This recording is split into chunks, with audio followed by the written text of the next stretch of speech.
Belong करते हैं, जहां परिवार पार्टी ही परिवार है और सबको साथ लेकर के चलते हैं। मित्रों, मैं यहां एक बात और भी आपको बताना चाहता हूं कि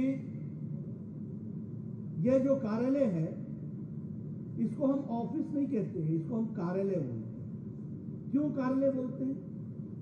ऑफिस 10 बजे खुलता है, 5 बजे बंद हो जाता है, और कार्यालय 24 घंटा 24 आवर्स 7 डेज 365 डेज 24 घंटा 7 दिन 365 दिन ये खुला ही रहता है। इसके दरवाजे कभी बंद नहीं होते हैं। ये कार्यालय और ये संस्कार केंद्र, ये संस्कारों का केंद्र है।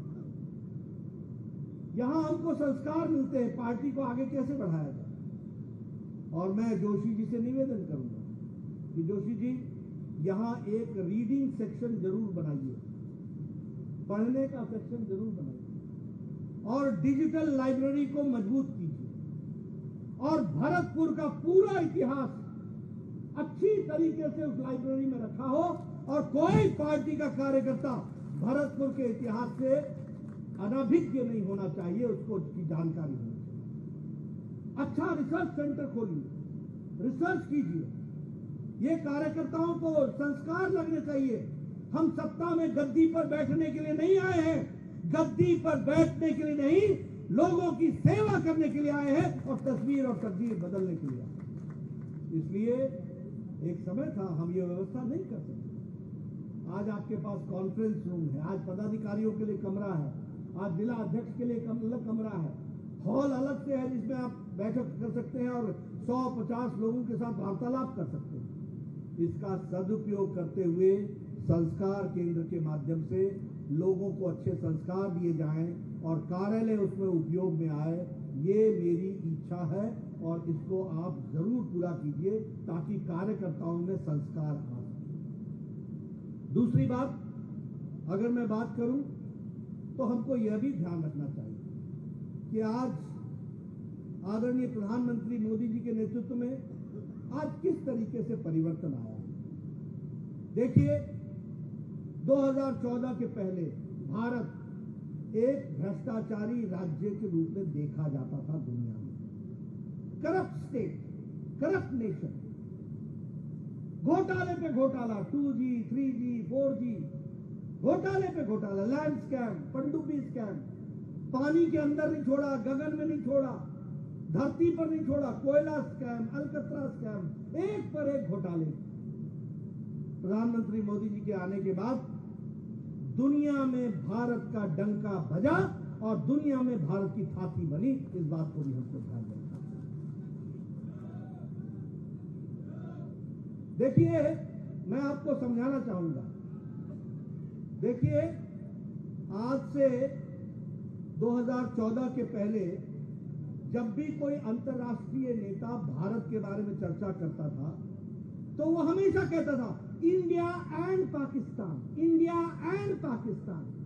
मतलब हमको दोनों को साथ रख करके, ये लड़ने वाले दो देश हैं, ये इंडिया एंड पाकिस्तान, इस तरीके से हमारे को अंतर्राष्ट्रीय भाषा में हमारे बारे में संबोधन होता था।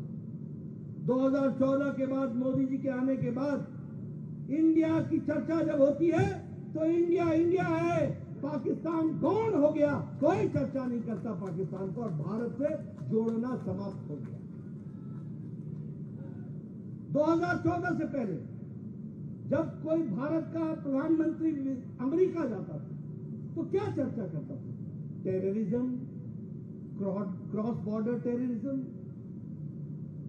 पाकिस्तान, हमारा झगड़ा, यही होती थी चर्चा।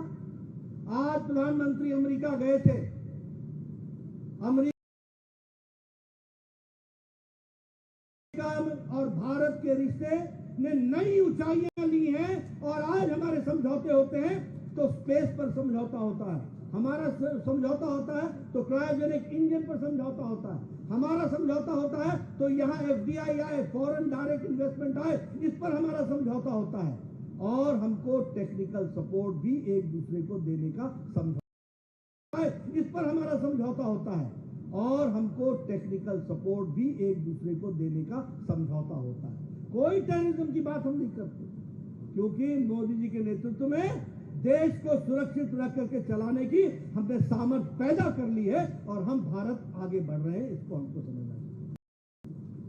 कोई हमको बॉस के नाम से, Modi ji you are the boss, Modi ji you are the hero, Modi ji आप परिवर्तन के वाहक हो।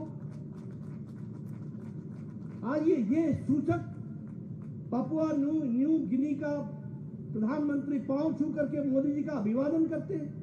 न्यूजीलैंड का प्रधानमंत्री वहां से न्यूजीलैंड से फ्लाई करके सिडनी ऑस्ट्रेलिया आता है सिर्फ प्रधानमंत्री से मिलने के लिए। The order of the Nile Egypt मिस्र, उस मिस्र के हमारा सबसे बड़ा सम्मान प्रधानमंत्री जी को मिलता है। दुनिया के पहले प्रधानमंत्री हैं, भारत के पहले प्रधानमंत्री हैं जिनको इतने ज्यादा देशों ने सबसे सर्वोच्च सम्मान से नवाजा है, तो वो भारत के प्रधानमंत्री। इसलिए दुनिया में हमारा डंका बजा है, लेकिन इसके साथ साथ भारत भी आत्मनिर्भर हुआ है, भारत भी मजबूत हुआ है। गांव, गरीब, वंचित, पीड़ित, शोषित, दलित, महिला, युवा, इन सबको ताकत किसने दी है? तो हमारे केंद्र के मोदी जी की नीतियों ने ताकत दी। ये प्रधानमंत्री गरीब कल्याण अन्न योजना, ये अन्न योजना 80 करोड़ की जनता को